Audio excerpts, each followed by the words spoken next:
OIW Hello, all my beautiful people. It is time once again for another amazing episode of If You Give a Dad a Podcast. So this week I have with me a returning guest. He is a guy that I had on somewhere close to the first couple episodes I had. I think he was on episode 7 of this podcast, and I'm glad to be bringing him back on. He was a lot of fun to talk to last time, and I've gotten to see him wrestle a few more times since then, and he's also become the Hometown Heroes champion at Wrestling for a Cause since the last time I had him on here. And the guy that I'm talking about is Justin Lee. You've heard me talk about him plenty of times on this show, and you'll probably hear me talk about him plenty more times on this show as well. So I am very excited to have him on, and I hope that you guys enjoy this episode. And for those of you who are here just to listen to the Justin Lee episode, welcome. I hope that you enjoy what you hear, and I hope that you stick around and listen to some of the other great episodes we have here as well. So, if you guys are as excited as I am, then let's get this show on the road.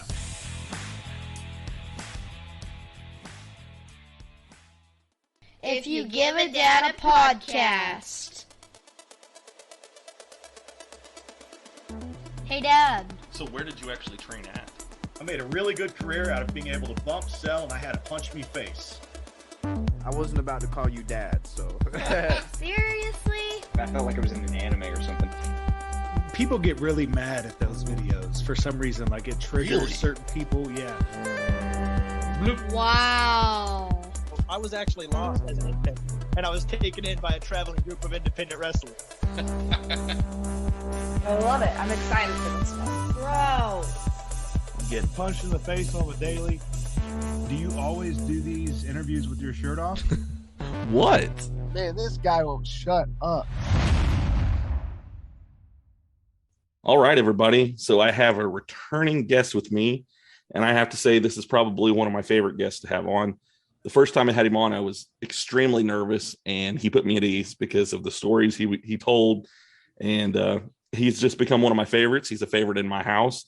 You guys have heard me talk about him a lot on this show with other wrestlers that I've had on, but he is an Oklahoma-based wrestler, and he is the Hometown Heroes champion for Wrestling for a Cause. He is also the head trainer at the Hunger Dojo, and he is the Broken Arrow bad boy, Justin Lee. Man, how are you doing today? Doing good. I heard those other wrestlers name dropping me, trying to get the rub from me. I don't like it, man. Sorry, I went a little heel to start this thing right off. Oh, no, I love it. That's great. No, man, it's very good to be back. I've been following the adventures, and yeah, I like to think I just like many of the best wrestlers in Oklahoma, I broke you in, taught you the ropes, and now you're a great podcaster. Oh, I appreciate that. You still owe me $2,000 from the podcast training school. Well, I hate to put a lien on your car for it, but we're gonna need that money. Well, as soon as I can get it to you, I promise I'm good for it. So, wouldn't it be great if people actually paid me when I trained them to wrestle? Yeah, that would be pretty cool. There was a time when we used to make money off that. Well, no, man, it's really good to be back. A lot has happened since that last episode. Yeah, you have done a whole lot since the last time I had you on here. You've since held a championship. You have a championship in Wrestling for a Cause. All right, now remind me, when was that episode? It's been so long now. I'm trying to remember. So it was almost a year ago, I believe, is when I had you on. Had I broken my nose yet? You had. It was after you broken your nose. It was after I broke the nose. Okay. You were just about to come back to go for the light heavyweight championship. Yes, that's right. So, and I won. You did win. You did. I was there in the front row for that one too. Yes, that was in Siloam Springs. It was. Yeah, one of my the national light heavyweight title, I believe it was for. Yep. Yeah, and then I ended up dropping that to Burt Cameron, who was recently a guest on your podcast. He was, yeah. I've had him on here. We kind of did after having him on, he sent me and my entire family t-shirts. And that kid, he gets it, man. It's funny because he has this persona of wrestling. And this is what I expect out of a wrestler. And I'm not going to say like cliche necessarily, but like you look at him and you go, oh, okay, that's an indie wrestler, right? Right. You just see it all over him, from the pretty boy hair to just even the slightly Southern accent, but he could pass for being from other places too. Right. So he passed so well that when the promoter had me wrestle him in Crown, Chris, I just assumed the kid had been working for a while.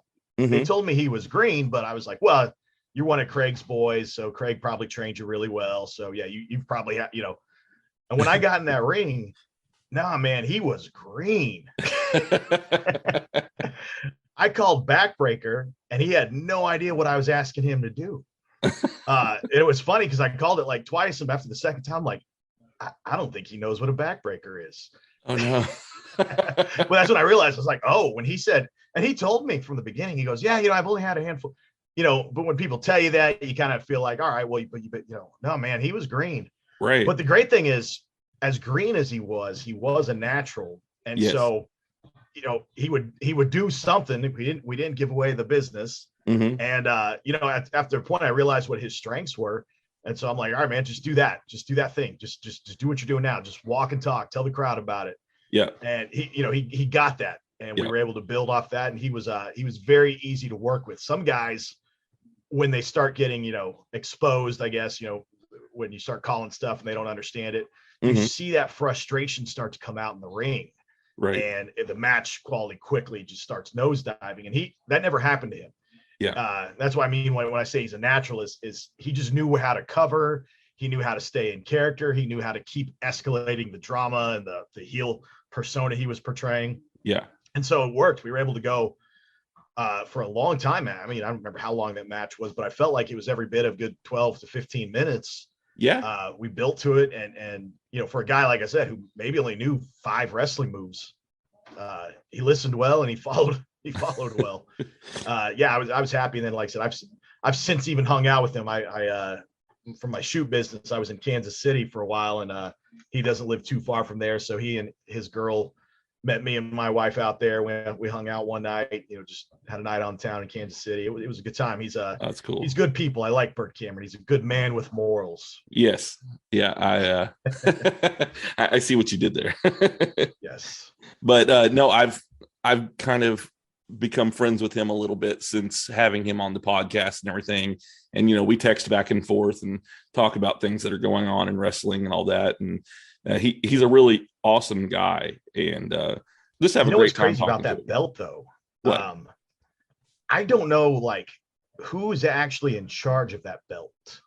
Really? I know it says traditional American pro wrestling, but like nobody has ever officially contacted me from TAPW or whatever it is, right? Yeah. I mean, it was all just done through the booker, through the promoter. Oh. He was telling me, oh yeah, we're doing. And so like to this day, like, I'd be like, can I defend this belt? And they're like, I would just ask my Arkansas promoter, Chris. I was like, can I? Like, yeah, I think they're fine with that. And I would see posts and I'd be like, all right, fine. Is somebody gonna let me know when I need to come drop this? I was like, no, but I think they're gonna want you to come out this summer to Kansas to defend it, at least at some show they're doing out there. I was like, well, okay, somebody gonna give me the details, Yeah. It was real weird. It was almost like like those people who bring their own belts to shows and say, oh, I'm a champion back here or whatever. And you're like, oh, that guy's just making it up because he doesn't want to have to take a loss. He's just telling everybody how I got a belt, so if I lose, it needs to be a count out or something. You're like, whatever, you're full of crap, man. I felt that way. I felt like I was walking around with this, like, what company's belt is this? Well, it's TAPW. And where do you do shows for them? Well, I've never actually done a show for them. And you're their champion? Yeah. So when I gave Bert the belt, I was like, good luck. I don't know the rules here. I'm sure somebody will contact you eventually. Just let them know online you have the belt now. That's funny. I'll have to ask him about that too. Yeah, well, he's going to wrestle Duke Cornell for the. They're going to unify the two belts or whatever. Yeah, for the Tiger weight. Yeah. So that's I don't another know what a dude Tiger weight is, but I don't think I am a Tiger weight. You would think. Well, I mean, and that's what he was, talking to me about and everything too. Is Bert's full of crap if he says he's under 200 pounds. That's a lie. Right. Yeah. I mean, I've stood next to him. I can tell you he's not under 200 pounds. He was 220 when I wrestled him for the 205 belt. I'm just telling you right now. So I could still challenge that loss too. Yeah. There you go. Yeah. I'm still the rightful champion there. See, heel persona's coming out, man. Yeah. That was the big thing that's happened since then. I officially went heel again. You did. Yep. So I hadn't been heel since 2006, maybe. Oh. Yeah, that was the last time I wrestled as a heel. And when I say heel, my character was, I'm this cocky, young, arrogant, know-it-all. Clearly he doesn't know it all. He's a rookie basically still, but he, I thought I was such a pretty boy, and I could get all, so I was portraying that type of heel. Right. And at 40 years old, I can't really play that character. It'd be kind of a crowd be like, what? Midlife crisis or something there. Well, I tell people, my booker used to put me out there for the young girls. Yeah. The teenage girls would scream when I would come out there. The Jeff Hardy effect, I called it. Yeah. Because my hair kind of looked like Jeff Hardy. I kind of wore baggy clothes like Jeff Hardy. I could be your Kmart version of Jeff Hardy. So they would put, the promoter says, well, every time I put you out there, I'll get more teenage girls to come back to the shows. Well, now I wrestle for the moms. That's what my friend Ray always tells me. He goes, I want to put you out there for that MILF crowd. You can be their Magic Mike-ish, the teenage girls aren't screaming for me anymore, but their moms are. Definitely. So I couldn't really play that heel character anymore. It was, so it's been interesting. So I tried more of I'm the angry veteran who's mad at the way indie wrestling is changing around him. Mm-hmm. I'm doing this persona of, I'm almost like Cobra Kai. I'm the bad karate teacher, right? Who's I'm going to save karate in the valley. Well, I'm going to save Oklahoma wrestling by making sure everybody's doing it my way, the right way, and none of these spot monkeys, and we call them LARPers, the live action role play kids. It's like, you're not a real wrestler. You're just LARPing because you watched wrestling on TV. And, if you're a bad guy and you're putting out gimmick stands, or you're out there breaking kayfabe with the fans, like, I'm calling you out. You can't be in my locker room. Yeah, I have to say I am really enjoying everything about it. And I know I've messaged you about that. As soon as you came out as heel, I was like, okay, I'm really digging this. Because I think it was the night that you faced Dan Weber, wasn't it? Well, it was Coco, actually. Coco, okay. But Dan Weber came out and helped you that night. Yeah, so Coco and Dan, so the long story was Coco and Dan were like this rookie tag team. That's right, yes, okay. But Coco was winning all of his singles matches, and Dan was starting to lose all his matches. Mm-hmm. And I, being a guy who had helped Dan and helped train Dan, pulled Dan aside and said, hey, man, like, this Coco's kind of leaving you behind. You need to quit being such boys with him and get competitive, or else you're going to be the afterthought. Yeah. So I was planting the seed of dissent there. So I have my match with Coco for the Hometown Heroes title. And then I say, there's a referee bump, and me and Coco are both being white meat baby faces and checking on the ref. And I say, I'm going to go to the back and get some help. So as I start to go to the back, I turn and look and see the Hometown Heroes title just sitting there. And I pick it up and I walk back to the ring, and I kind of act like I'm going to hit Coco, and Dan runs out there, grabs out of my hands, says, what are you doing? That's not how we win matches. And I say, I'm basically telling Dan, do you trust me? Do you want to be good? Do you want to be the best? Yeah. Hit him. So he turns around and hits him for me, but he's like, essentially the storyline was a battle for Dan Weber's soul. Yeah. I'm the evil demon on the shoulder, and Coco was the angel, and I'm taking him down the wrong path. But ever since he joined me, he's winning all his matches, and he's more dominant than ever. So is it the wrong decision? We'll have to see. So far, it seems to be working out very well for him. Yeah, but the interesting. So I say that. I was trying to play this this more complex version of a heel, right? I didn't want to be just a simple heel. Yeah. The problem is, and it's what I always teach people, is that sometimes simple is better. Mm-hmm. What's the expression in medicine? If you hear hoofs, think horses, not zebras. Right. Well, in wrestling, trying to be this complicated character sometimes is not the best way to go. Fans need simple. Fans need to understand if you're a bad guy or a good guy and what your motivation is within 10 seconds of seeing you. Mm-hmm. If it's your first ever show, I want you to hate Justin Lee within 10 seconds. I don't need you to read 5 pages of backstory. How did we get here? Yep. And so even though I've really been wanting to portray the Cobra Kai type, bad sensei, the character has quickly evolved back into my more cocky, arrogant, full of himself, egotistical version of a heel, which, Tim is the booker, and Tim's like, I kind of like that one better, to be honest with you, Justin. I just think you have, and we talked about this on the previous episode, you got that punch me face, right? It's just, people want to hit you, and if all you got to do is look at him with that cocky face and the crowd hates you. And he's right. So I'm kind of devolving the character from what I originally was trying to do into more of a traditional, just letting my hopeful, what I have, my charisma, my people wanting to punch me charisma. So I surround myself with better guys, and I'm just your classic cocky heel. I'm going out there, and the only difference is I try to out wrestle my opponents still. Yeah. But I do so in a cocky manner. So every time I'll land a hammerlock, I'll turn to the crowd and go, "That's a hammerlock," and then I'll transition to a headlock and be like, "Now that's a headlock."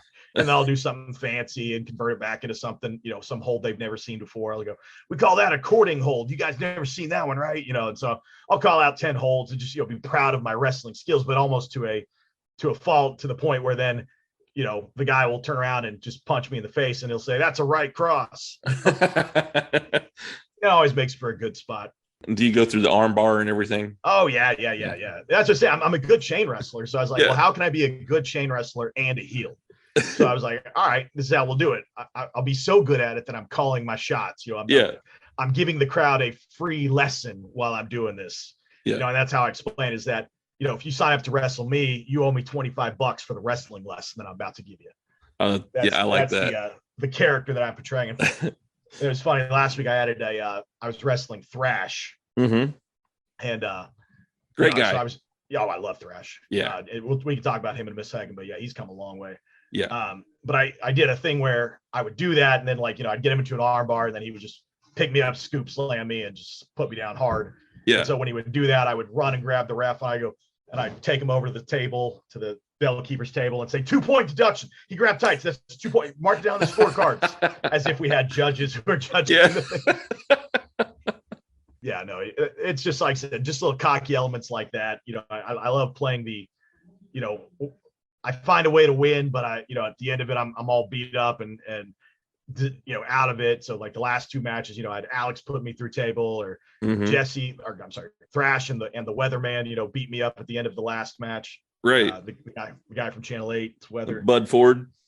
Yeah. Yeah. And it was fun after that one is after I let Bud, sock me, and then Thrash socked me, and then they gave me, then as I rolled out of the ring and my guys are carrying me, it's one of the things I love about wrestling. It is what makes it really fun to be a heel. Mm-hmm. Is that I was playing that, I was out of it. I have no idea where I'm at, what I'm doing. And I kept walking up to random ladies in the crowd and saying, go start the car, baby. Go start the car. And, you can tell these women were like, oh my God, what is this person doing? As I'm trying to climb over the guardrail and I'm trying to grab sodas out of people's hands. Did you already pay for our drinks? And then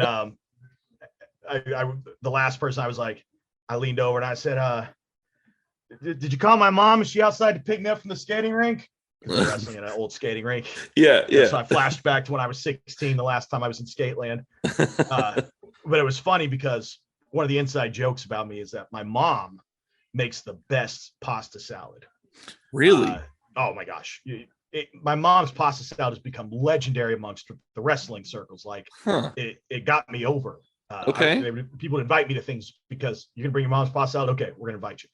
So I would get my mom to make this pasta salad. So so the old school guys have all had my mom's pasta salad. So Burnham, who, wrestling historian and commentator at WFC, he's been around a long time. Yep. He hears me say the thing about my mama picking me up, and he screams out, "Have her bring some pasta salad." that was one of those ones where I'm trying to stay in character and I start laughing. I'm trying to not smile while he's saying this. But yeah, it's fun being a heel, man. Like I'll tell you, it's healthier. Yeah. You don't have to take quite the beating. You can kind of save all your bumps for the end. Right. And which is the best part for me, because it's going to extend my career. Because as a white meat babyface, I just went out there and took a beating. Almost every single match was just me taking heat. Because I'm kind of old school like that. I feel like I don't try to necessarily go out there and have a 5-star banger match. I try to tell the story. And, the story is always better if it looks like all hope is lost, if it looks like you're going to lose this match. Right. And you can't do that if you're constantly coming back. Yeah. So I'm very much in the style of, and this is kind of the wrestler training me. There's 4 parts to a match. There's your shine, there's your heat, there's your comeback, there's your finish. Yep. So, I always put it into movie terms, right? So your shine is where, okay, meet the hero of our story. Here's Batman, and here's what Batman does. He beats up bad guys, and right. So you establish Batman right at the beginning of a movie, right? You have him do something heroic and cool and awesome. Right. But now you got to establish his villain, right? Something that, I don't know if he can overcome this, right? And that's what the heat is of the match. It's where the bad guy cuts you off and he just starts beating you up.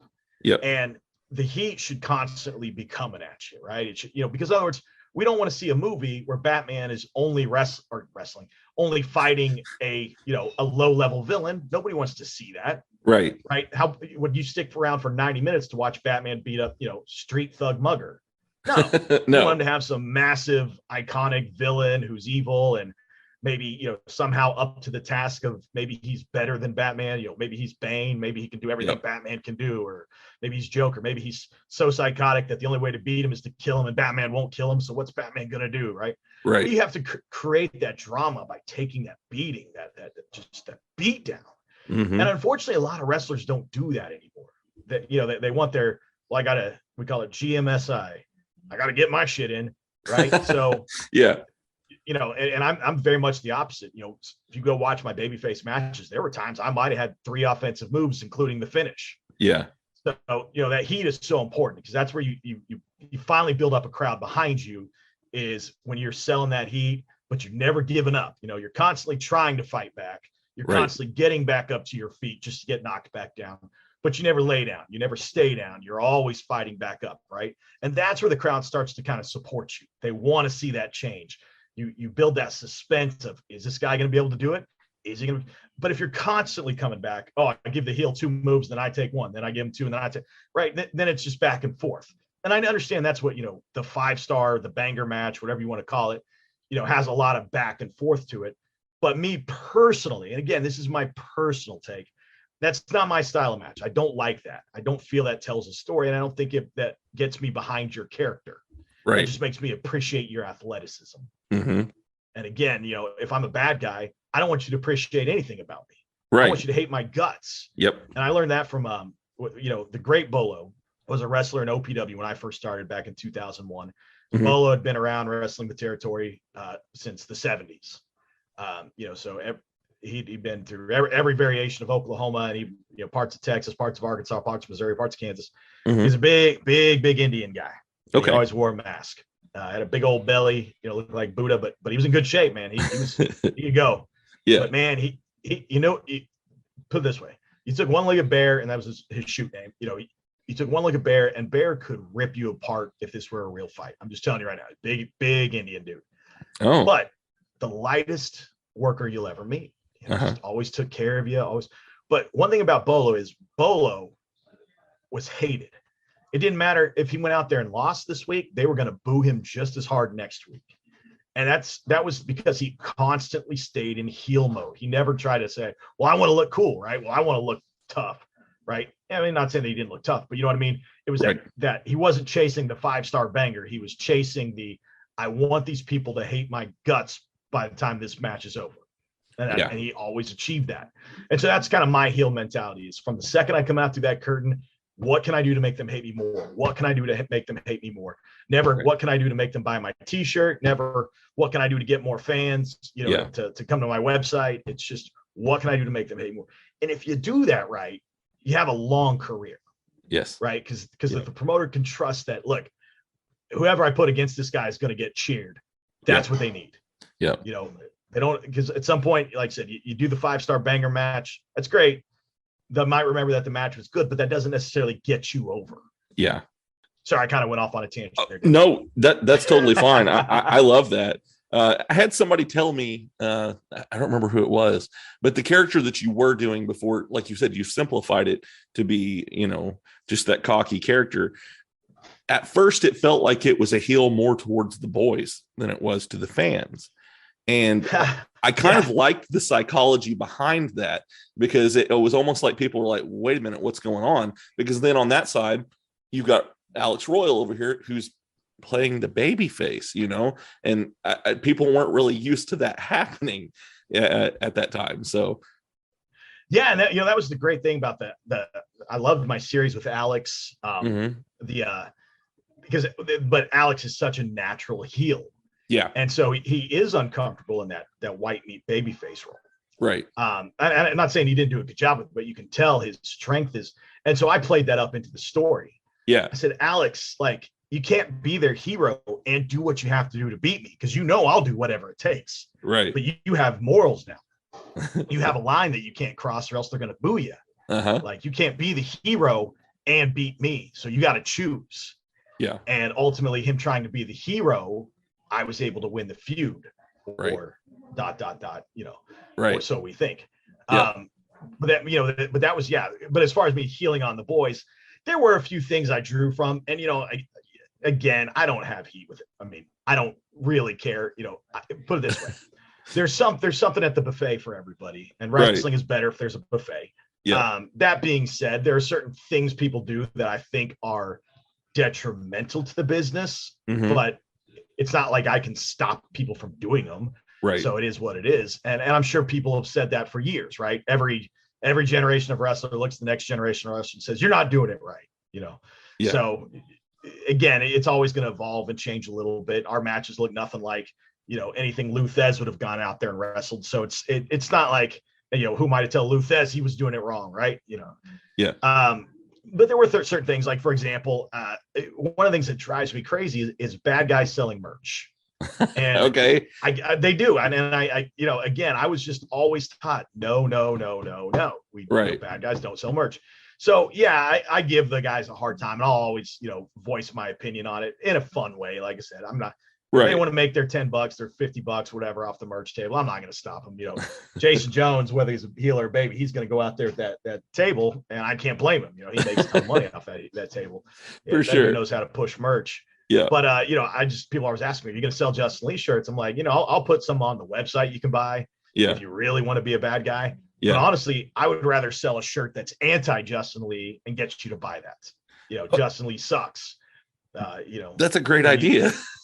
Right. But that's what Tim used to do that. He used to go buy the upside down horn shirts when he was doing the Texas gimmick and get them in OU colors and then sell those at a table. You know, they didn't know it was his merch table. Yeah. You know, he just had his wife set up a table and it's like, hey, you want to buy some I Hate Tim merchandise, basically.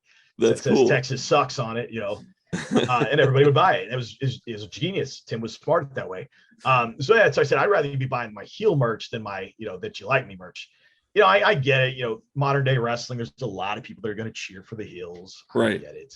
I cheered for the heels too sometimes, you know, when I was young. But again, like, I think it's better if we have a hero that's clearly a hero and a villain that's clearly a villain.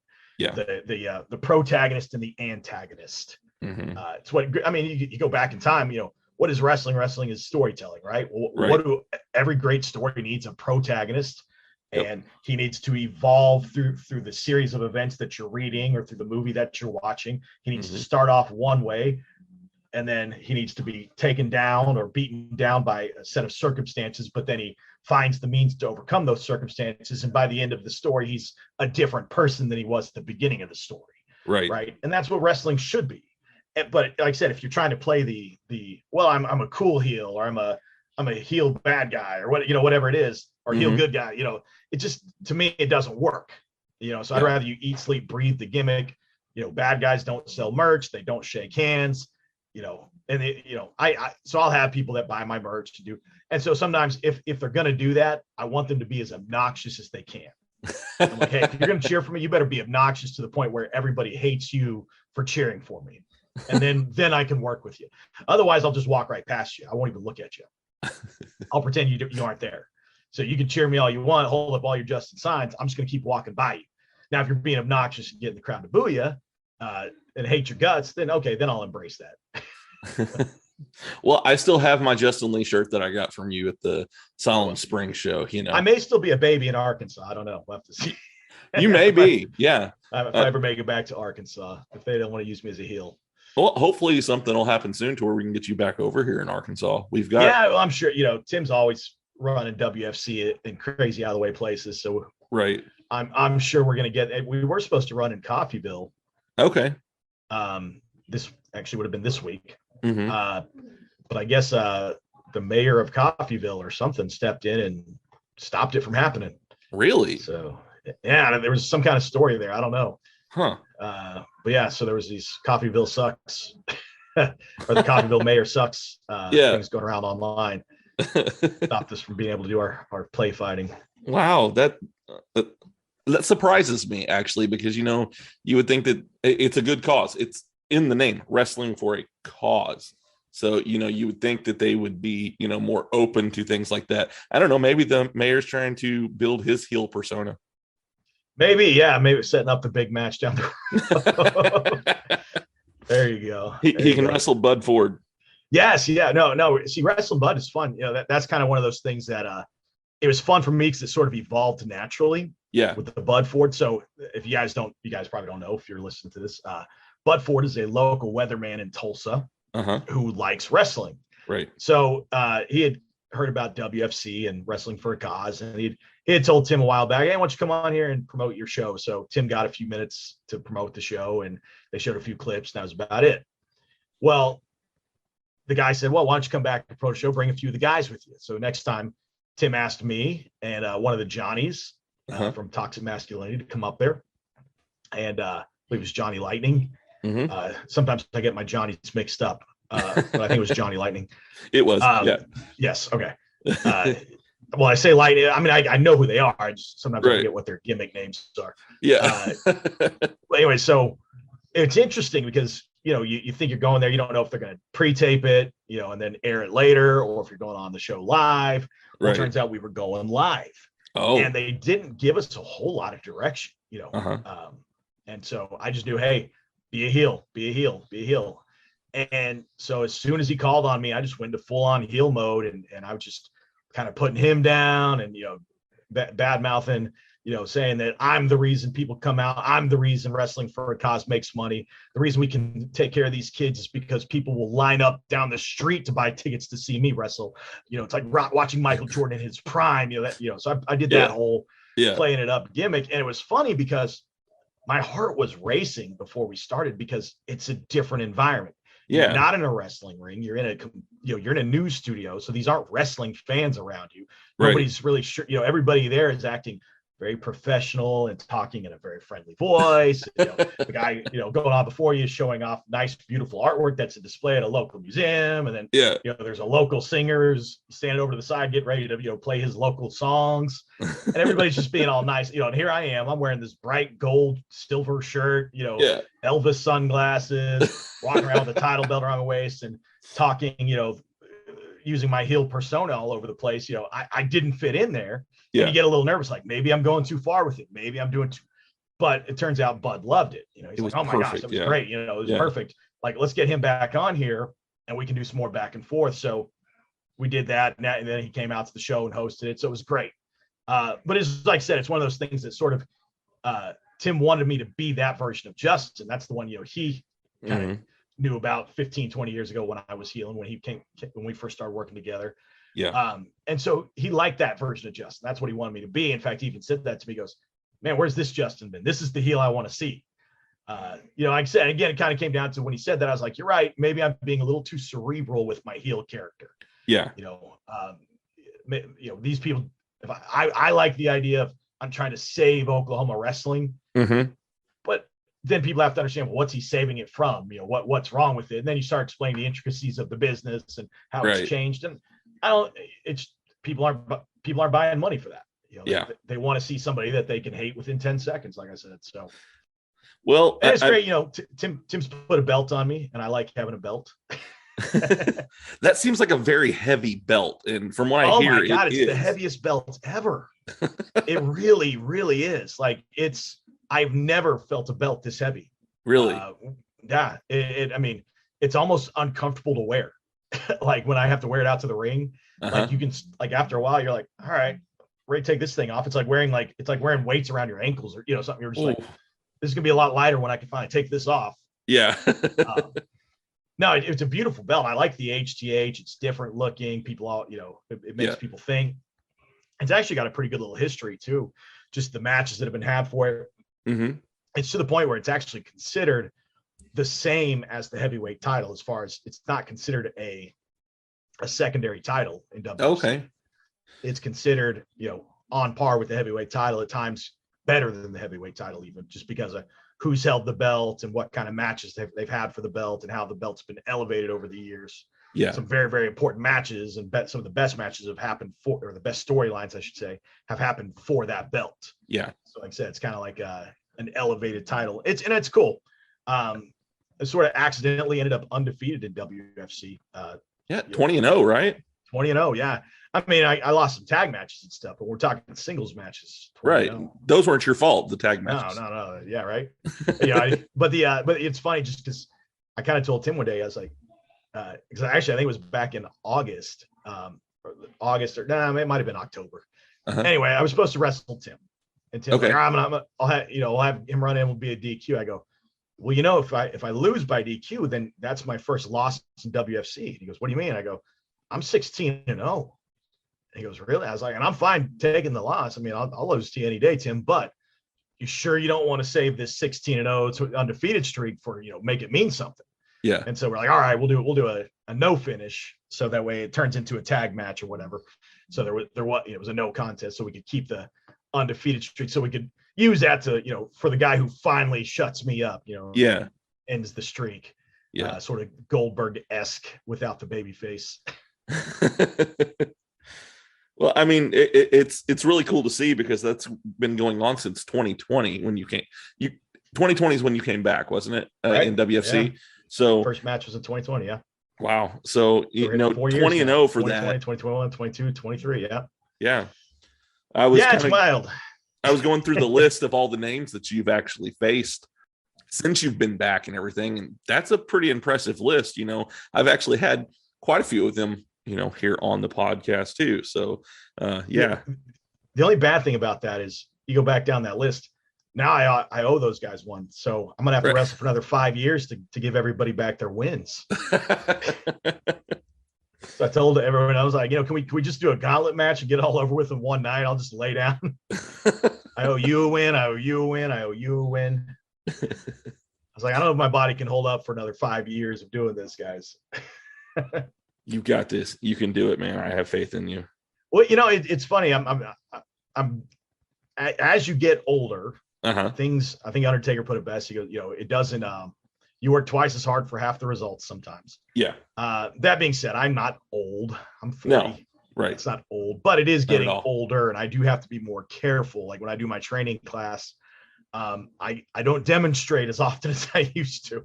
I'll have somebody else demonstrate moves, and it's just a matter of, hey, you guys, if you get your back all swollen up tonight, you heal back by tomorrow. Me, It takes about a week for this thing to heal back, so before I can walk straight again. So I'm going to save my bumps for the matches. Every now and then I jump in there, just to show them how that I still can do it. Like the other night, I had used to do an innovative backslide where instead of dropping to my knees on the backslide, I would actually drop down almost into like a splits position. Okay. And I was teaching one of the young guys that, I was like, hey, do it like this. This would be a lot cooler. This is how I used to do it. He did it, and he's like, oh yeah, you can't do that anymore, can you? And of course, me, I gotta go, all right, get over here. So I demonstrated I still could do it. Yeah. But then, man, my legs were hurting for like a week after that. So again, I gotta save them for the real shows. I can't do it like that anymore. So I've been seeing videos of you going with the Hunger Dojo, and there's a name that I wanted to ask you about. there's a guy that wears a chicken mask. His name's Beta Cluck. Beta Cluck, yeah. Yeah. That poor kid. He's kind of your wrestling buddy, I guess you could say. He's the one that's my crash test dummy of sorts. Exactly. Yes. Well, it's sort of a play on a couple of things. I think there's another organization in town that has a wrestler who wears that mask. Oh, yeah. And so when I found that mask in Mexico, I picked it up. mm-hmm. I'd actually picked it up in Cozumel. Okay. And then I didn't know about the other wrestler, but then somebody said, "Oh, that such and such company has a guy wrestling with that mask." I was like, "Oh man, that would have been funny if they beat me to the funny thing." Yeah. But then like when I would do my training videos, I didn't want it to bury any of my guys, and so I would make I was like, "Well, put a mask on." Yeah. So if we do this, then at least you're not I'm not. So we kind of come up with the name. I was like, if sorry, we're gonna get vulgar here. What a beta is. Yeah. Okay. We thought a beta cluck would be funny because, a beta is somebody who's not the alpha. Yeah. So obviously, if Justin Lee's running around there being the alpha, then everybody else would be a beta to him. Yep. There you go. And then cluck because he's wearing a chicken mask. Exactly. And of course, I'll let you guys. If you want to Google what a beta is, that's fine. We won't get into it on this show. No, we won't go any further with that one. It's a family show. Exactly. Yeah, so, that was a term that was being used a couple years back that had kind of come back into I think I saw it on It's Always Sunny in Philadelphia. Sweet D called somebody a soy boy beta. Just for whatever reason, I thought that was the funniest thing because I got it. Yeah. I was like, oh, I know what that means. That'd be a funny thing to call somebody.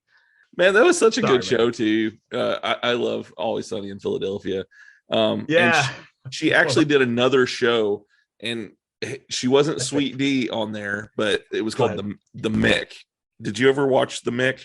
Oh yeah. Where she was like a housekeeper or something, or she was the sister of that rich family, and they went to prison. Yeah. I remember it was like her with a rich family or something. Yeah. And she plays the exact same character almost in that as Sweet D, but it's great. If you ever get a chance to look that one up, it's a pretty funny show.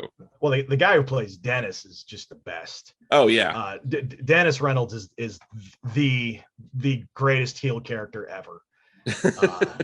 And I can relate to him on so many levels. He's just stuck in the nostalgia of the past. He's just, everybody around him is an imbecile, and he's just so full of himself, dude. I mean, he's just the best. I could watch. We used to watch It's Always Sunny all the time around here. Oh yeah.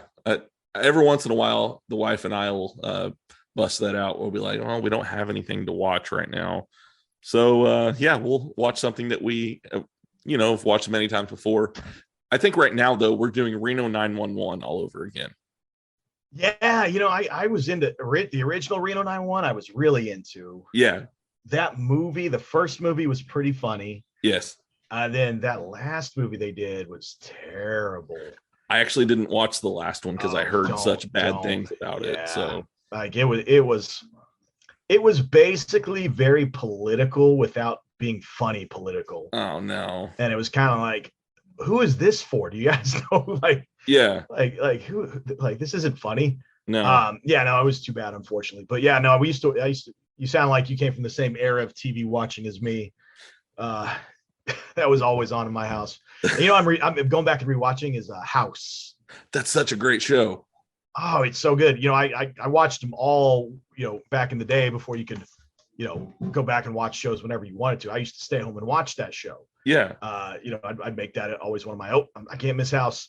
And so I missed a lot of episodes because of whatever night it was on. Sometimes I would have something going on. So I've never gone back and rewatched till now. And so I'm finally back up. I think I'm through season 6.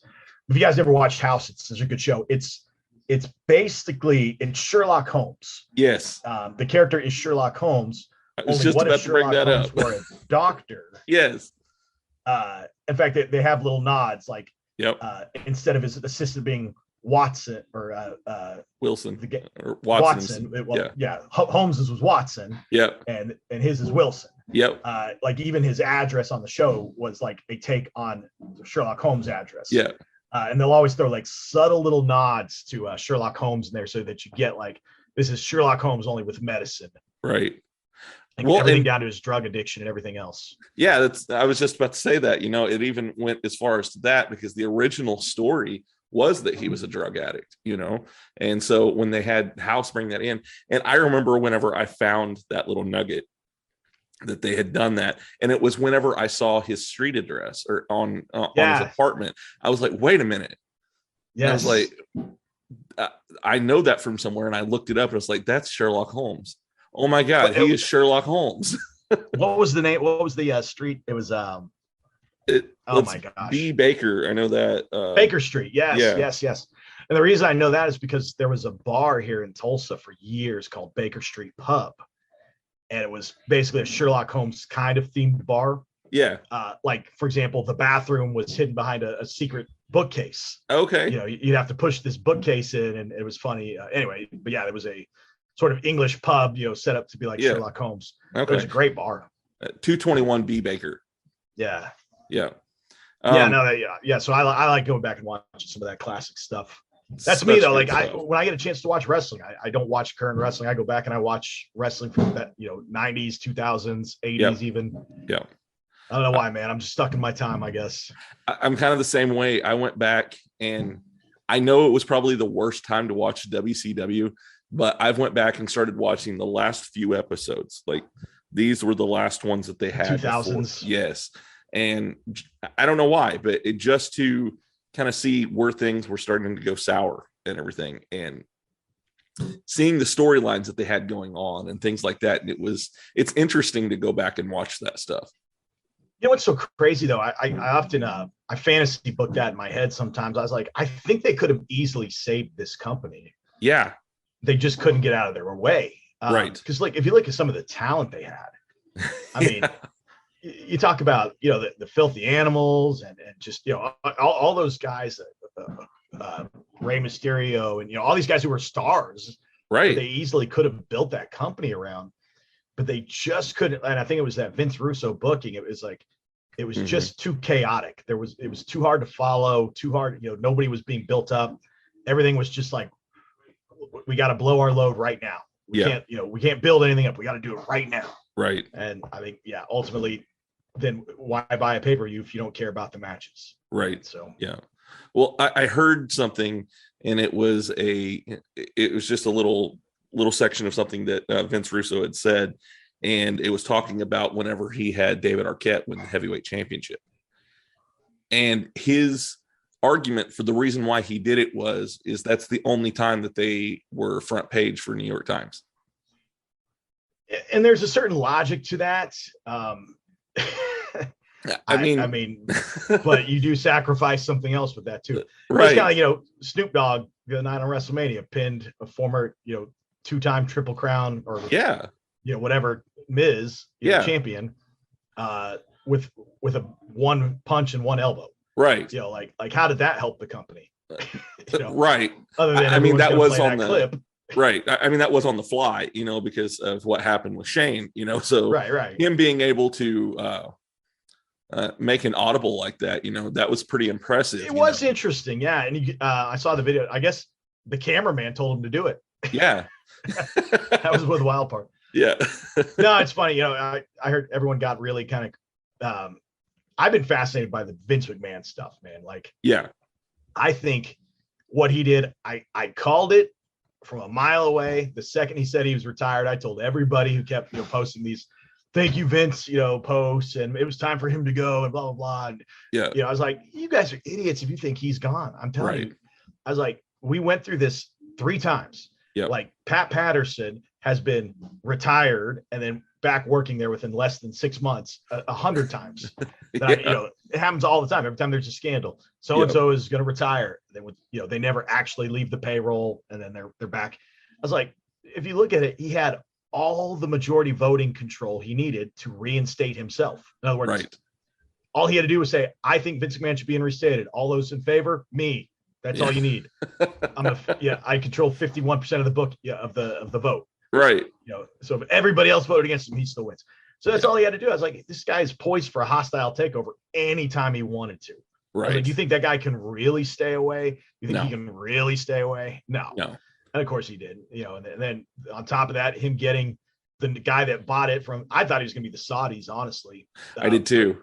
Endeavor worked out just as nicely. The guy said, all right, I'll only buy it if you stay if you stay running the thing, if you stay the president of it. So he signs himself to a 3-year contract to run wrestling, and he still has the majority shares. So, well, there was a new thing that came out. He's going to have 18% of the stocks. Right, but nobody else has even close to 18. So what I mean is he's still the majority shareholder. Yeah. He doesn't have a veto proof right. voting power. Yeah. But he also has $6 billion. So, you know. Well, I it was kind of like whenever he was like, they asked me to stay, I was like, oh yeah, they really had to twist your arm for that one, didn't they? Well, but if you think about it, you'd be an idiot not to tell him to stay. And I know people are right. getting, butthurt by that and say, but Triple H and new stars and push the stars. I go, look, if you look at everything Vince McMahon has gone through, he took a 1 million company, turned it into a $9 billion company. Right. And on top of that, if you look at how many times have they come for him and tried to put him out, whether it was NWA, whether it was AWA, whether it was UWF, whether it was WCW, whether it was TNA, every single person that's ever come up against him, he is defeated and, grinded them into the ground to where they were working for him later. Right. Right. So why would you want that guy out there? That's true. Not on you. I mean, like, you'd have to be an idiot. Like, I'd want to keep him on my side till he's dead, just to be safe. Yeah. Because if you get him fired up enough, he could go out there and do it again. Oh yeah. And don't think he wouldn't think about doing it just to prove he could do it one more time. Oh, I know that he would. Yeah, for sure. You'd have to be dumb not to hire him back. Like, so, or to make sure he stayed on your team. And that guy was smart. He said, look, if anyone's going to run wrestling, it's going to be Vince McMahon. And I know, like I said, all the guys in the locker room were all butthurt about it. And I was just like, dude, like, get over it. Like, because Cody didn't win, I was like, oh well. Like, if anything, that's brilliant storytelling. From what I'm seeing, that was the plan all along, was for Cody to lose at WrestleMania. I'm sure they went back and forth on it. Right. Who knows? But in the end, I think probably the right call. Yeah. Well, I mean, I would have moved the title. I would have put Cody over personally. Yeah. I would have thought, hey, if it ain't Cody, who's it going to be? Right. Because it's kind of like then you get in that Goldberg situation where you had him beat everybody. Well, finally, like, there's nobody left to really win the streak that deserves it. Yeah. So you just got to kind of, we'll give it to Kevin Nash. Right. And it's, I mean, it's like nobody was really clamoring for Kevin Nash to win that. So that's kind of the way I look at Roman. It's like, well, now you're like, you made Cody was the out of nowhere guy that, the prodigal son returned to fulfill the father's dream. Right. Okay. He didn't do it. Well, now what do you got left? Because he's already beaten Brock Lesnar 10 times. He's beaten Bobby Lashley 10 times. He's beaten, whoever else you got 10 times. Right. Who's left for him to beat? Yeah. Well, I was talking to one of my friends about this. I've actually had him on the show. Last year we did a WrestleMania episode, and I think we've done like a Batman episode on here too.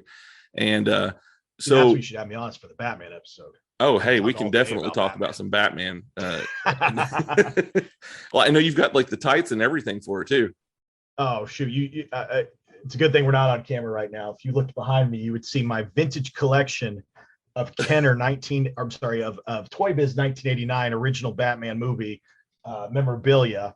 Oh, that's cool. To the right of that, Batman the Animated Series Kenner memorabilia, Batman Dark Knight memorabilia. Like, I literally have a room full of Batman stuff. Oh wow, we're gonna have to definitely have you back on to talk about Batman then. Yeah. Well, I do that Superman celebration every year. That's where I go out to. Is the I'm a big nerd too. Yeah. In fact, I just talked to them. I'm booked again on it this year in June. So. Oh, cool. That'll be really cool. I remember seeing the pictures that you posted last year, and you actually talked about going to that whenever I had you on. Did I? Okay. Yeah. Yeah. I told you my Jerry Lawler story from there. Well, okay. So you told me that you were going to it. You hadn't actually went. You said that Jerry Lawler was putting this on. So. Well, he works for that company, I should say. Okay. Casey Gold's the promoter. Okay. But they're based out of Tennessee, and Lawler works basically with them. Yeah. But yeah, it was funny after I got done wrestling. It was kind of a weird setup. We were in a building across the street was our locker room.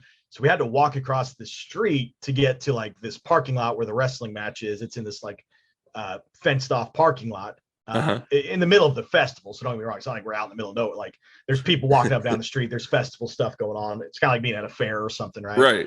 Right.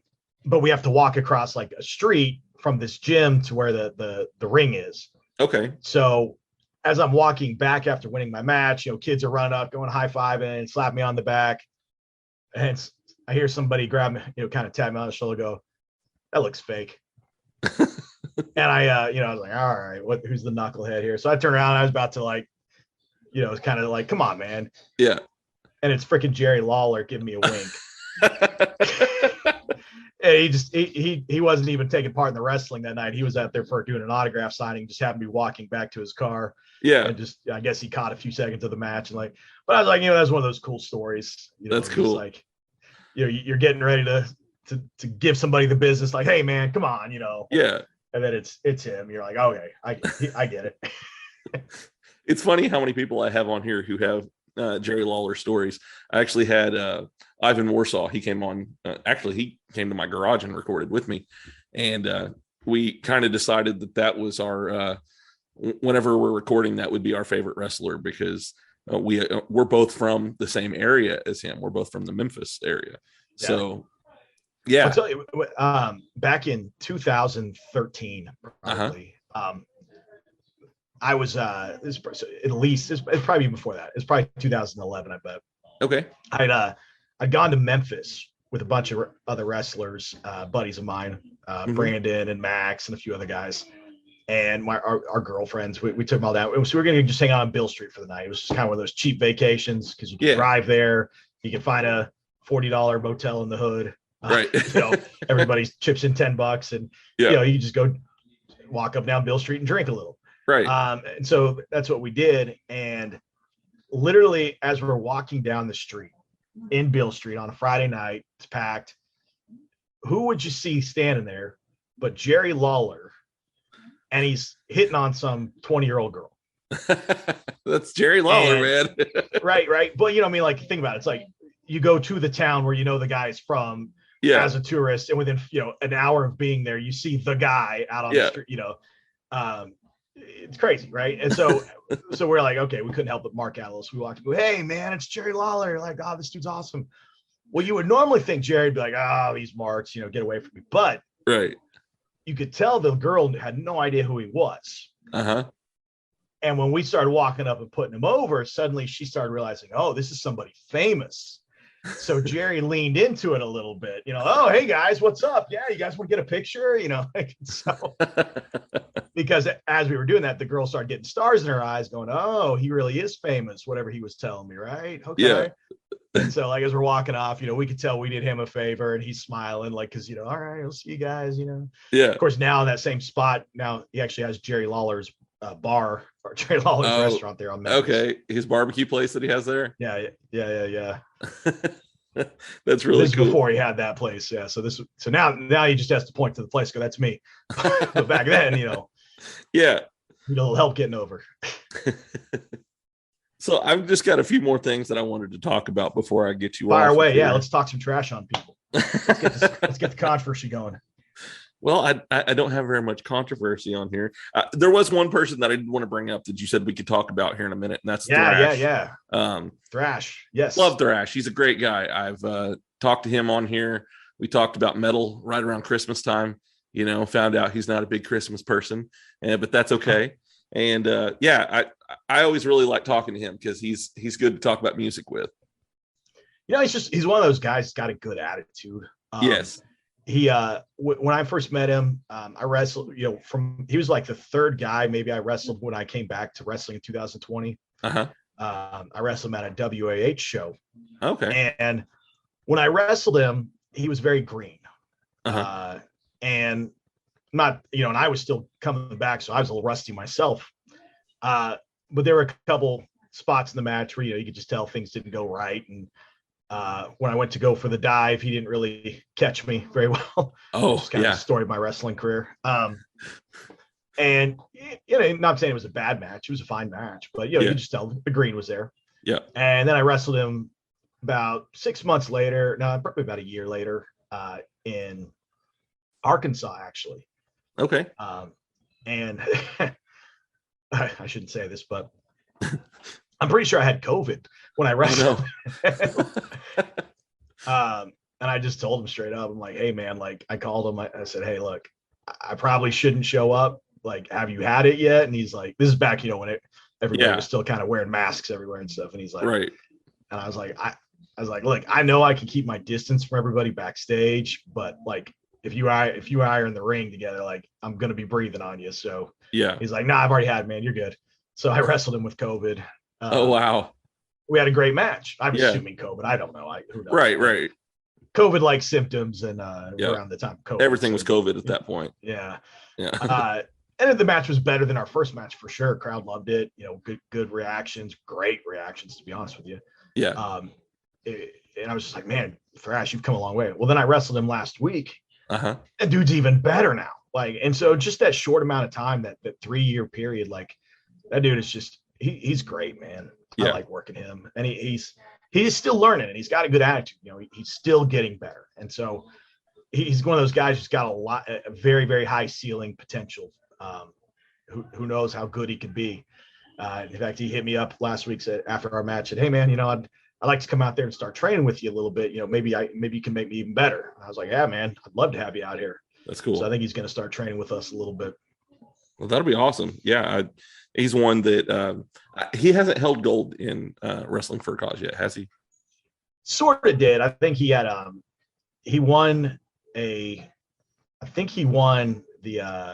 one of the tournaments where you got to what it was is he won the title at the tournaments, but he wasn't in the tournament.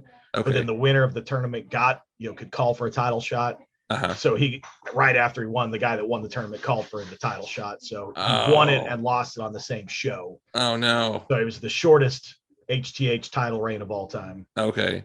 Or might have been Prime. I don't know, one of those two titles. Yeah. Well, I know that he's does he have a match coming up with Jason Jones where he's going to be they're doing a little feud right now. That's cool. Yeah, for the Prime title. Yeah, I know that they had a match not too long ago that wasn't for the title and everything. So, and he's been, even when he was on the show, he was talking about how, maybe he was going to be gunning for that Prime title. Well, you learn a lot wrestling Jason Jones. Yeah. It's funny because, he trains a lot of the guys, and he's got a few things he does very different than me, the way he trains them. And so I always give his guys a hard time. Doing that wrong, come learn from me. So I've always been when you run the ropes, you go right, left, right, but he trains all his guys go left, right, left. Okay. And again, I mean, it's a lucha thing, I think, to go left first. Okay. But everyone I've ever worked with was always right first. Okay. Yeah. And so that's the way I'll always teach it. But right. Again, it's different strokes for different folks. It's not necessarily wrong. Yeah. But it's funny. I give everybody a hard time. I go, you went to that Jason Jones school, didn't you? No, you learn a lot from Jason. He's one of those guys I've only ever gotten to work for about half a second. We were doing a 4-way match and we were both in it. So we did about one spot together and that was about it. But we have very similar characters. Yeah.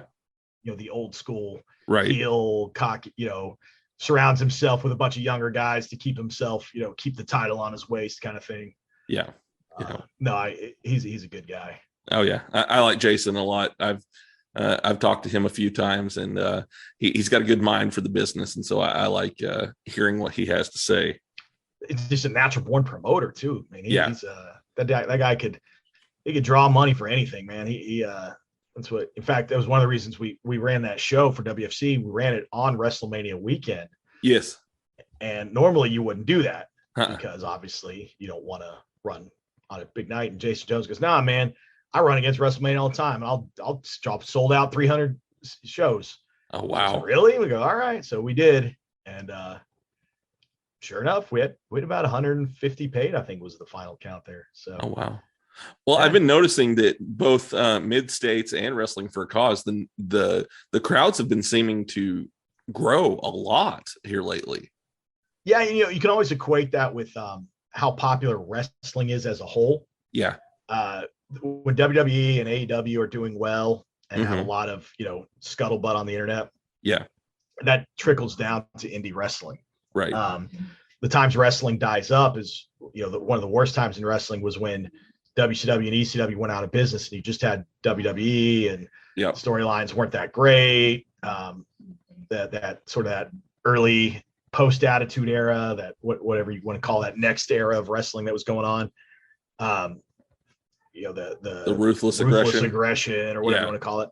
That was a bad time for indie wrestling. Yeah. Because it's just nothing on TV was drawing, and neither was indie wrestling. Yeah. But now you've got all these feds, and with the internet obviously helps, and TikTok, so there's a lot more exposure. It helps all of us, right? So it's just like I said, unfortunate for me. I feel like I'm from the wrong era. I would have been done really well in the TikTok and internet era, because I have a mind that thinks like that kind of thing. You should totally get you a TikTok going, man. I do have a TikTok going. That's do you? Okay. Even my fans don't know about it. Oh man. Well, I mean, I have 1,024 followers, sir. Oh, okay. So you're beating me even then. I think I've got somewhere around 900 followers on there. So. Well, that's what I mean though, is I used to love doing, little skits and things like that. We'd film it, we'd put them out wherever we could. Yeah. But it just wasn't the internet era yet. Right. We used to film something called Tornado Vision. Oh, okay. And so what it was is, imagine it was basically stuff we would film backstage, but they were all like Saturday Night Live type skits. And so we would have these running storylines where, Rocco was the host and I was his co-host, but then he would accidentally kill me during the show sometimes, like accidentally electrocute me or whatever, and he'd have to go bury the body. And so then the next week my cousin would show up to host. It'd be just me in glasses. And then he accidentally killed my cousin, and then it was me in drag. I was wearing a wig, and it was my other cousin Sarah, which he immediately fell madly in love with. Oh my gosh. But then we had this thing where Rocco kept accidentally killing everybody, and they became zombies, and so the zombies came back, and when he had to, he sacrificed Sarah, me in drag, my cousin, to the zombies to save his own life. It was just this goofy stuff. Oh my gosh, that's great. We just we'd film it all in 5-minute sketches, and we had all kind. We had these characters called the Naked Luchadors, and it was just these guys that walked around naked with lucha masks on. With always something carefully placed in front of their privates. Right, right, yeah. Just they never spoke English. They had no idea what was going on, and I mean, like I said, we did goofy stuff like this long before there was Facebook or TikTok or any of that stuff. So, like I said, I feel like I'm from the wrong era. If we'd been able to do that stuff now, it would have been so over.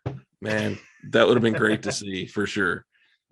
I'll send you a link. I have some clips if you ever. Okay, yeah, I'd love to see that. Do you have any goals set for this year that you're trying to accomplish? So a lot of my goals now are kind of based on what I'm doing with my school. Yeah. With my training the guys. My goal is I want to get them the best education that they can. Right. But I want to do it in a way that, hasn't been done before. I'm not trying to redefine how we train wrestling. I mean, obviously a headlock's a headlock.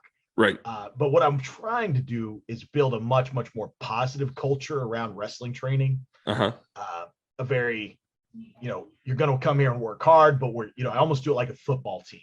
I have a lot of team building exercises that we do, because I want these guys look, you guys are training together.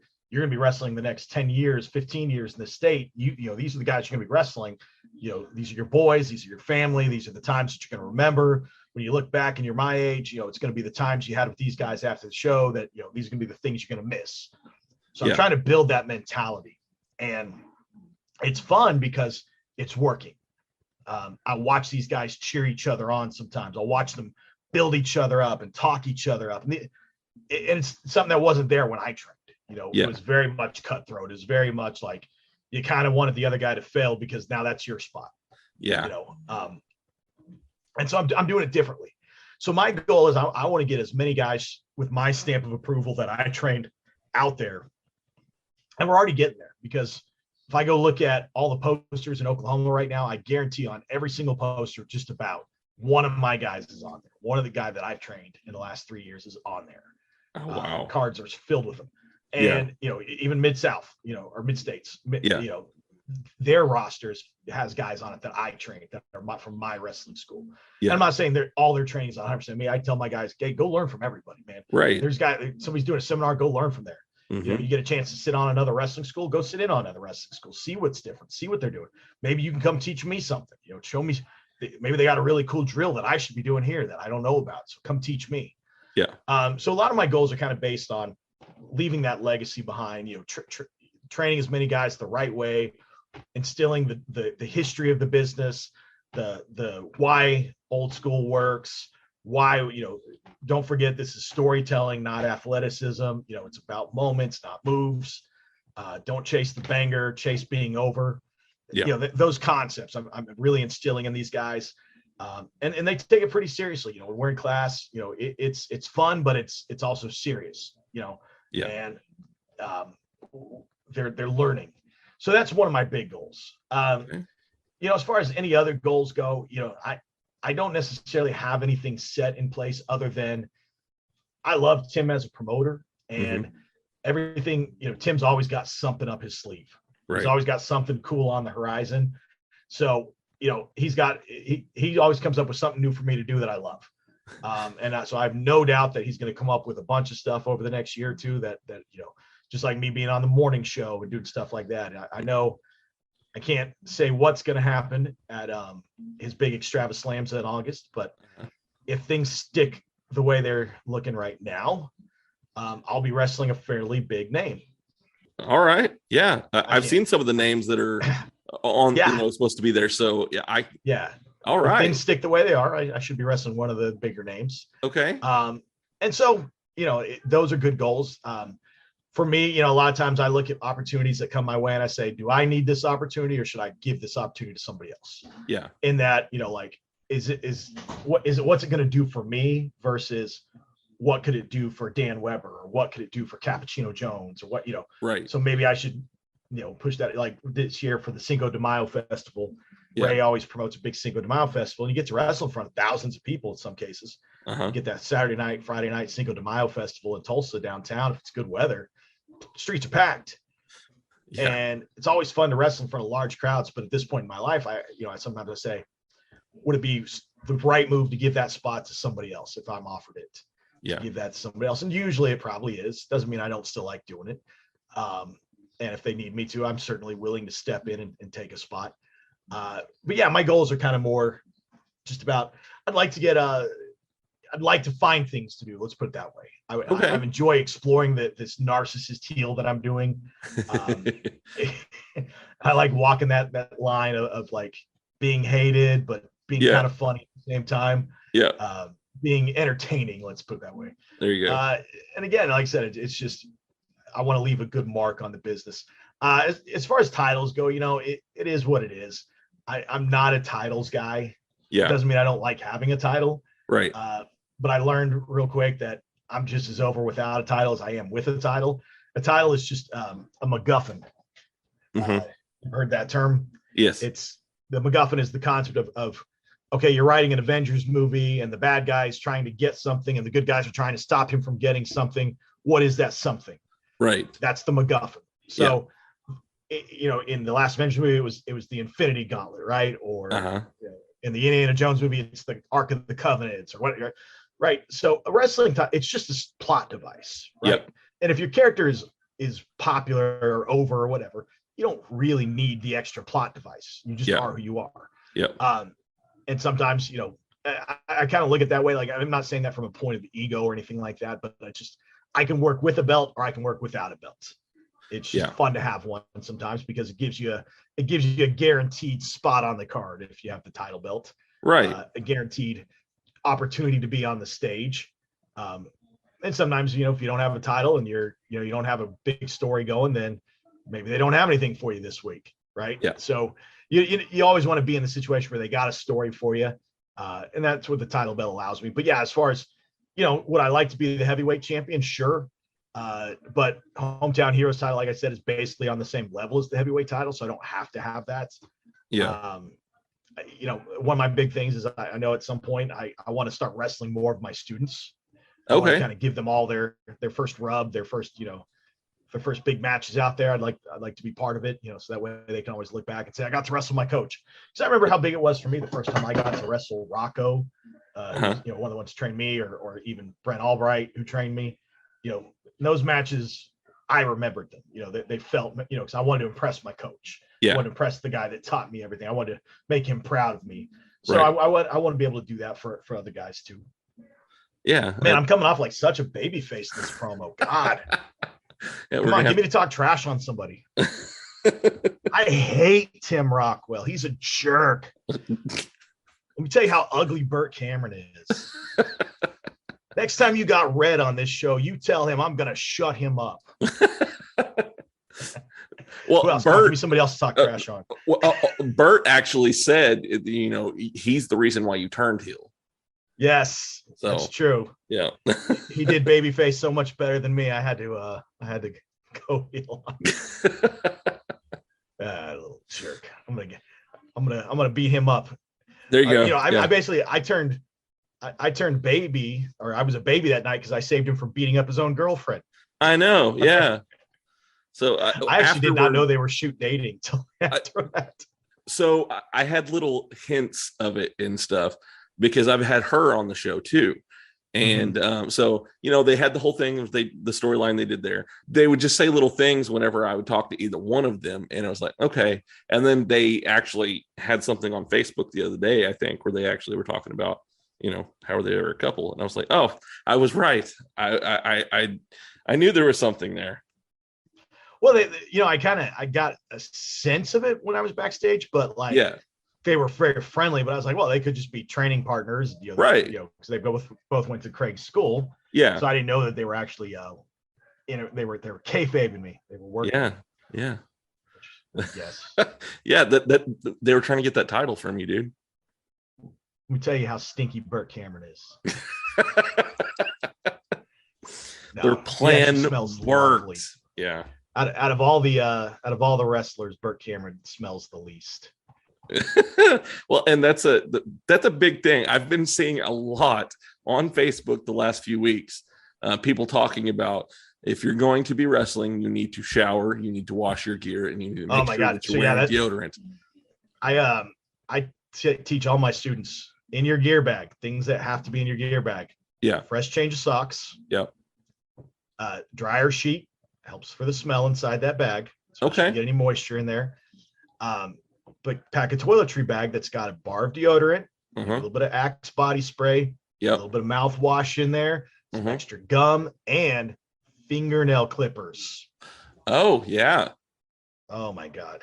How many times have you been mutilated from somebody's fingernails? Yeah. And also in my wrestling ring, I buy cans of Lysol every week, and I make everybody spray their shoes down before they get in the wrestling ring. Okay. Because what you don't think about is, you got your wrestling shoes on. Yep. You go out to the bathroom, you're standing at the urinal where there's urine all over the floor. That's, drips of urine. Yep. So then you come back and step the ring. Now you've dragged that into the ring. You're stepping all over the ring. It's soaking up that nastiness. Yeah. And then I've got an open cut on my arm or scratch, and I roll around in it. Boom. Now I've got infections in my arm. Yes. Yeah. Yeah, they're so easy to get nastiness like that from the mats. So I said from the rats. Oh my God. That heel side's coming out again. Now let me tell you about the first time a rat gave me infections. Year was 2001. No, that is pretty funny though. What a great slip of the tongue. I know. Yeah. The mats. Yeah, you always got to make sure those mats are clean. Yeah. I did get ringworm once from a wrestling mat. It was disgusting. Yeah. Yeah. And that's when I learned that I bring another thing I pack in my wrestling bag, dude wipes, or any kind of wipes where you can just just towel off before you get home, especially if you got any kind of scratches or cuts or anything. Yep. Dude, just towel it off a little bit, put a little, hand sanitizer on it. Yep. If it stings a little. Yeah. Oh yeah. Something to always pack with you. $20 cash, hide it somewhere in your bag just in case your wallet ever gets stolen. There's a lot of good things that you need to keep in your wrestling. You need to keep a backup mask just in case. Yeah. Always pack 2 pairs of different colored wrestling gear, because you don't want to get somewhere, find out that you're wearing purple and the guy you're wrestling is wearing purple. Right. And then nobody has to change of clothes. Great. I was packing backup referee shirt. I've been to too many shows where they wanted to send a referee out there wearing, just a t-shirt and jeans. It's like, nope, at least put on a referee shirt, bro. Right. Like, it brings the class of the show way down if nobody's wearing a referee shirt. Yeah, there's a lot of good things you got to pack in your bags. Man, you're giving away some really good advice here. Oh, there's more. I'm sure if you ever have, I'm sure you've had Craig on, or if you haven't had Craig on, I haven't yet. I'm sure he could tell you. But yeah, he should be one you got to get to. I'll tell you some Craig's story. Okay. No, it's funny. When I first met Craig, we were both the ssame age. They brought him in for that Southern State Super 8 tournament in Tahlequah, Oklahoma. We were both little 19-year-old babies, basically 20-year-old babies. I don't think either of us had 21. So they brought him in. He drove in from Kansas, and it was Kenny and I's job to show him, and he had a buddy with him. We were supposed to show him a good time. We're a bunch of wrestling nerds. We don't know what a good time looks like, but we know there is a bar that allows under 21 you just can't drink. So we find this bar, we take him to it, and wouldn't you know it, they're having a wet t-shirt contest that night. It was wild, man. But of course, all we want to do is sit there and talk wrestling. It was the promoter's idea that we take him to the bar. He didn't even really want to go to the bar. Oh, okay. And so we stayed up partying until all of like maybe 11:30, and then we're like, all right, we'll see you at the hotel tomorrow. We'll pick you up, take you to the Animals. Show. Yeah, it was wild. That's how cool we were. Yeah, it was funny. Tell you a funny story. When Kenny and I first broke into OPW, we were both 18, and they paired us up with a girl named Vanessa. She was a wrestling student. And Vanessa was she was built thick. She's athletic thick, though, not like thick. And she's a little bit older. She's like 23. Okay. But she looked young. And so they paired her up with us to be like our China or whatever you want to call her. She's kind of like a tough girl, valet. Mm-hmm. And so we were trying to, be friends with her and hang out with her. And she's like, all right, well, you guys want to do something after the show? And it's like, yeah. Like, trust me, Kenny and I, we always go to Hooters after the show. And she's like, really? I was like, well, yeah, it's the only place we're allowed to go. We're not 21. So we took her to Hooters after the show, and we're like, hey, Vanessa, I think you could like buy us some beer. Because we're not 21, we can't buy any beer. Like, we can go get some beer and like hang out or whatever. We'll go find a place to drink. And like, it was already like 1:30 in the morning at this point, just after a wrestling show. By the time we get to the Hooters, it's already midnight. Right. Like, Justin, they stopped selling beer after 1:00. And I was like, oh, damn. All right. Well, so she thought we were so cool after that. We ruined her night. She thought like we were all going to go out and do some fun, like partying or whatever. And so this Kenny and I, we were big nerds. We wanted to show her, oh, we found this Japanese wrestling thing. You want to see it? She'd be like, no, I don't. Yeah, it took us a while to get cool. We didn't start off cool. Sometimes it takes time. You grow into it. So yeah, I'll get there one day. As I'm sitting here telling you, please bring me on your Batman podcast. Exactly. I can see my wife, if she could hear me right now, she'd be rolling her eyes. She'd be like, oh my God. Well, you should. So I actually have nerded out that, like I said, I do my podcast in my garage. So I have one whole side of the garage to myself, and on the one side I've got my podcast area, and it's got all my toys and stuff like that. Like I've got Batman, I've got Power Rangers toys, because that was big whenever I was a kid and everything, so I'm a huge fan of that. Lots of wrestling toys. Then you go across the other way, and I just got a 55-inch TV set up out here with my game consoles. So I am super nerding out in my little man cave that I have going on now. There you go. That's I'm actually having to consolidate. I have such a collection of Marvel and DC things that I've been selling them on eBay just to try to like trim my collection down a little bit. I'll send you a picture of what it looks like. Okay. Or whatever. But yeah, man, it's been I am a nerd. Wrestling is a nerdy thing, I guess. That's okay. We embrace our nerdiness, though. Yeah. It's at least it's become much cooler to be a nerd now than it used to be. Right. Say that. Yeah. Well, and I'm proud to be one. So, that people always, pick on me about it, because I'm into all the nerdy things, I mean, this will tell you, I've even got like Buffy the Vampire Slayer toys behind me too. Yeah, So, no, see, I at least say I'm cooler than you. Exactly. Yeah. I mean, at least I'm into Batman, Yeah. You're into girls. I'm into girls. The girls. Wait a second. You might have to edit that out. Probably so. Yeah, you might have to edit that out. And going live in 3, 2, 1. Yes. No, I'm a nerd too. Thank you. No, man. Next time you have me on, I'll get into some more stories. I feel like we always just end up covering a lot of things and never really diving into any of the good stuff. I know. Yeah, we said that we were going to go into some of this, the road stories and things like that. Yeah, I know. I wrote I didn't write a book. I wrote what's going to eventually be a book. Okay. 10 years after about 2011, when I hit 10 years in the business, I approached Oklafan about, I was like, hey, can I give I'd like to write a weekly article series that kind of just recounts stories from the road and 10 years later, like what I've experienced since I broke into Oklahoma wrestling. And so I wrote about 20 or so of these articles that just kind of covered all and I found them about a year ago. And I've been kind of going back over them and kind of putting them into more of a chronological order. And eventually I'm going to turn that into a memoir. Okay. But it's great because I'd forgotten so many of these stories. And so as I'm rereading it, I'm like, oh yeah, that happened. Like some of the articles here, I'll just kind of give you a teaser. The flying shoe incident. All right. Chavo Sr. and where to get cocaine. Drugs, drinking, and the shockingly revealing ring gear. These were just chapter titles, by the way. Drunk dialing with Harley Race, boxing the Indians, and my 21st birthday. Oh, wow. Yeah, again, these are all road stories, or different stories that how to kill a wrestling company, the night it all went to hell, shiny turds, loyalty, and just being average. Let's see. There's some other good ones on here. What is this one? Oh, I might repeat that. I might have to retitle that one.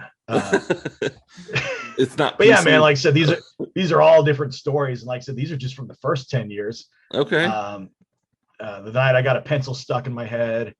The end of OCW. So this is how the OCW company died. Okay. Mom's Pasta Salad being banned from Oklahoma City, and the wheelchair wrestlers. All right. The Tulsa Wars. Okay. Anyway, yeah, there's a lot of stuff in this. Like I said, I've got stories, so I'd love to share them at some point in time with you. We will definitely. So now I'm going to have you come back on at least 2 more times. That way you can tell stories and we can talk about Batman. Yes, yeah, we'll keep the Batman podcast as wrestling free as possible, and I'll relive some of these wrestling dramas. Some of these get kind of dramatic, which the crazy thing about some of these stories is I almost hate to tell them because in it, the guys that I hate in these stories, I'm actually friends with a lot of them now. We made peace. So you almost don't want to tell some of these stories, but some of the stories are too good not to tell. Right. But yeah, man, thank you for having me on again. I greatly appreciate it. I love what you're doing for indie wrestling, that you're telling these stories. If anybody wants to look me up, I've got the oldest website in indie wrestling. On dial-up. JustinRules.com. Same website I've had since 2001. Wow. It's a 22-year-old website. What about finding you on social media? How can they do that?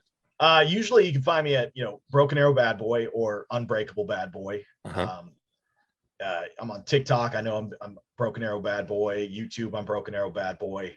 And I think on Instagram, I think I'm the Unbreakable Bad Boy. But if you go through JustinRules.com, you can, all those links are on there to all my social media. Awesome. I'm uploading 2 matches this week onto YouTube. One will be my tables match with Alex Royal. Yeah. With the finish he didn't see coming with the greatest chess move in the history of Oklahoma wrestling. And then my match with Thrash, in which the Weatherman gets involved. Both of them very good matches. Yeah. I enjoyed it. It's fun getting to heel. I Some am of my best heel work. I am definitely looking forward to seeing those. I need to make it out there. It's just so hard to get all. We got May 6th coming up. Yeah. And then Father's Day weekend. It's going to be a double header, Friday and Saturday, I believe, or Saturday and Sunday. I think it might be, it's Saturday and Sunday because it's Father's Day, actually. Yeah. You could make it a Father's Day event. One night is the tournament, the Ryder Hangman World Cup tournament. The next night is the Freedom Rings Battle Royal. Awesome. And then come August will be Extravasalamsa, the biggest event, WFC's WrestleMania, if you will. Yes. It's our biggest event where we bring in a lot of names. Already named, they're bringing in Teddy Long, Scotty Too Hottie. Yep. They were a couple of names there they're going to bring in. One of my favorites is coming up is, what's his name? As I say that, Jack Vaughn. Okay. Jack Vaughn's coming in in June, I believe. Oh. I'm very much looking forward to him. I like his TikTok videos too. Oh, I love it. I love everything. The leg slap. The leg slapping. Yeah. Oh my gosh. He's the best. Yeah, he is. So yeah, he'll be coming up in June. I hope I get to work with him somehow. Yeah, that'd be cool. So there's a lot of big things happening in WFC. WFC, if you guys don't know, if you don't know what that is, Wrestling for a Cause. The whole point of it is to raise money for families in need, because they have a child who is sick. So in some cases where able to get thousands of dollars to these families from one wrestling event. At the very least, we give them, I think he's never given anybody less than $800 after a wrestling show. Oh, wow. These families. So in some cases we give a lot more. Yeah. So again, it's, if you're going to watch wrestling that does something to help somebody. Right. And again, I work for the Hunger Dojo, which is part of Wrestle Against Hunger. So again, another ministry. Mm-hmm. Everything they do is about putting food into a food pantry, and they do these monthly give outs to the community. In some cases, even to the wrestlers themselves, because not every wrestler has money. So Pastor Brent, he runs that one. He takes care of the boys. If I've seen him plenty of times give, the church give money and aid and rides and whatever they could to wrestlers or just anybody in need, they're willing to help, man. So if you're going to be part of something as silly as wrestling, at least be part of something that's doing something good to help somebody. It's kind of the way I look at it. It kind of checks my ego a little bit, so I don't feel, when you tell people you're a pro wrestler, they kind of laugh, but then when you tell them you're fighting cancer for a children's charity, suddenly they go, well, that's a good reason to do that. Right. So is there anything that maybe you want to say to the listeners directly before I get you off of here?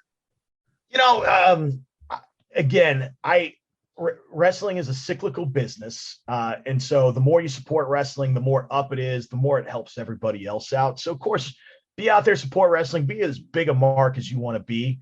Yeah. I appreciate it. Don't ever let anybody like crap on your fandom. My boys, I always tell them, you need to try to act like a pro, but at the end of the day, we're all fans. Yeah. And again, that was something that was always instilled in me.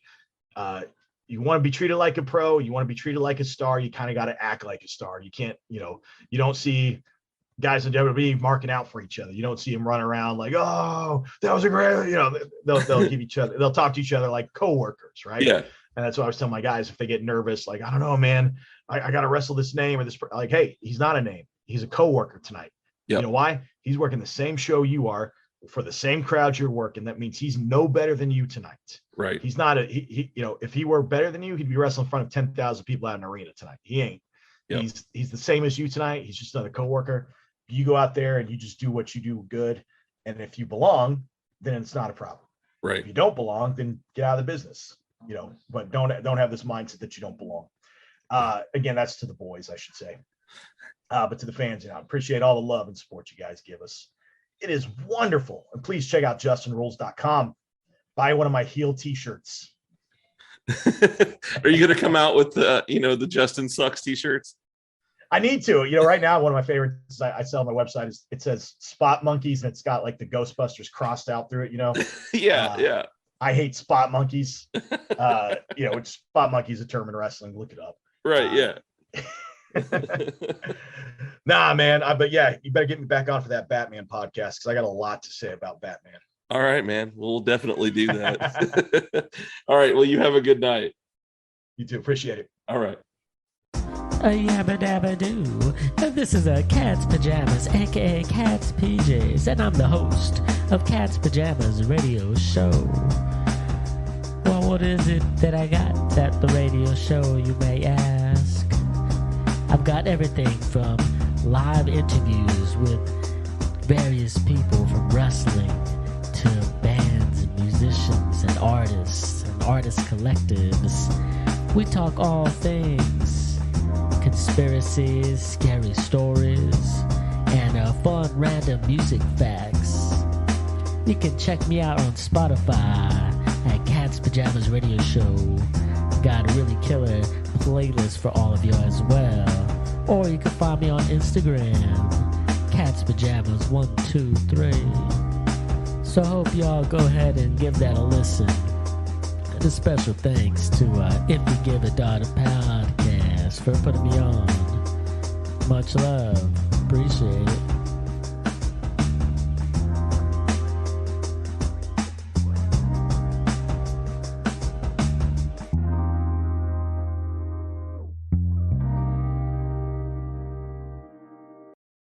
Hi everyone, I'm Lisa. And I'm Dawn. And if you've ever watched a TV show and thought to yourself, oh my god, that season finale plot twist was absolutely bonkers. Or seen a movie and thought, wow, I need to talk to somebody about this train wreck immediately. Then we think you'll fit right in with our podcast, I Hate It, Let's Watch It. We watch TV shows like Riverdale and Emily in Paris. And movies like Deep Water, Killer Sofa, Rubber, and Deadly Illusions. And we give them the total rinsing they deserve. It's basically group therapy for movie masochists. So come check us out wherever you stream podcasts.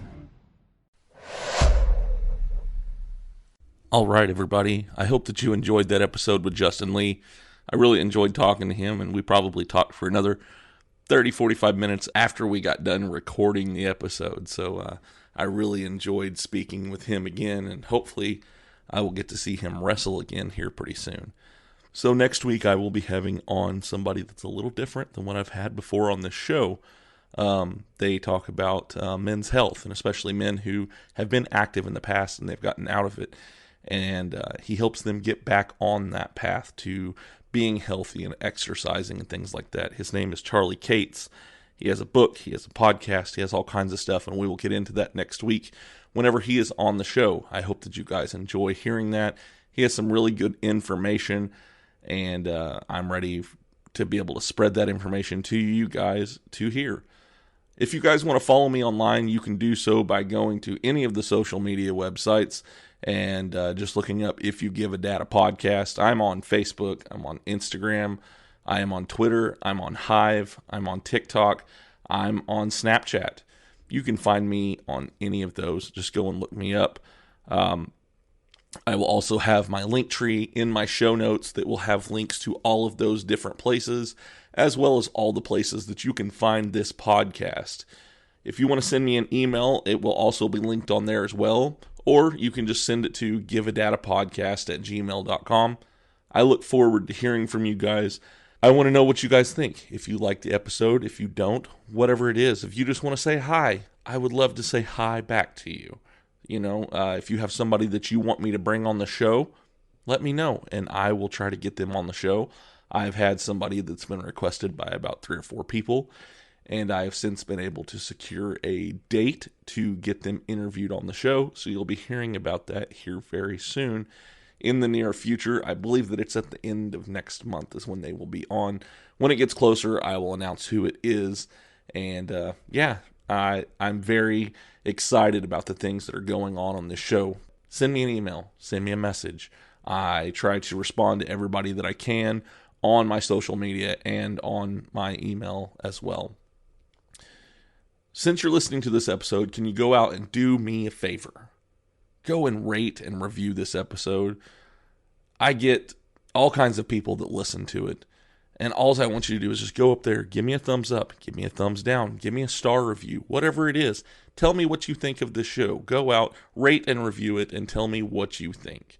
I love hearing what you guys think of this show. That way I know if I'm giving you what you guys want, or if you want something different.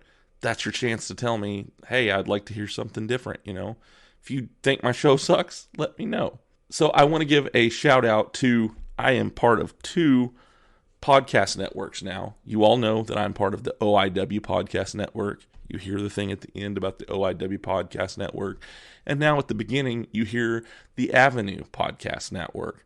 I am now a member of both of those. You can find my podcast on both of those places, as well as many, many other great shows. You can go to avenuepodcast.net and find all of the great stuff there. You can also go to OIWpodcastnetwork.com and find all of the great stuff there as well. Look them up. I will have links to both of them in my show notes. If you like my show, you're bound to find a show on one of those 2 networks that you like as well. Go and check them out. They have awesome stuff all the time.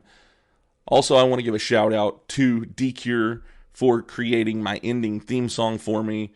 He has done amazing for me. He came out with a new album just this last week called Known. And it has some really, really good music on there. And he's collaborated with all kinds of really good artists as well. So go out and look at his music. I will have links to him as well in my show notes.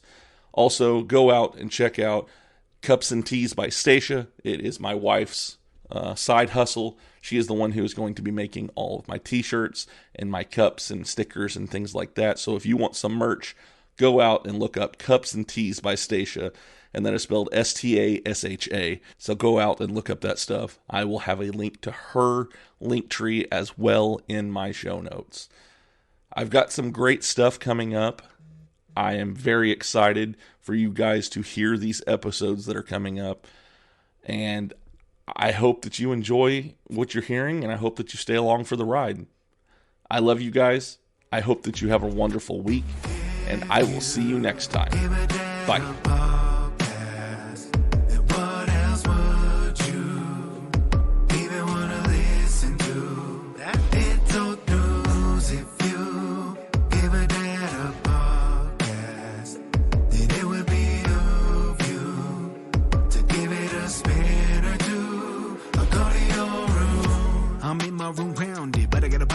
On. He calls us beautiful people, then tells us who we have on. The best part of my day, though we're blocked out in my pods. Tell my friends all about it so that they follow along. And the host is kinda nerdy, but guess what, I am as well. I don't feel so alone, and I began walking out of my shell. Heard a story, I need a connection I haven't felt.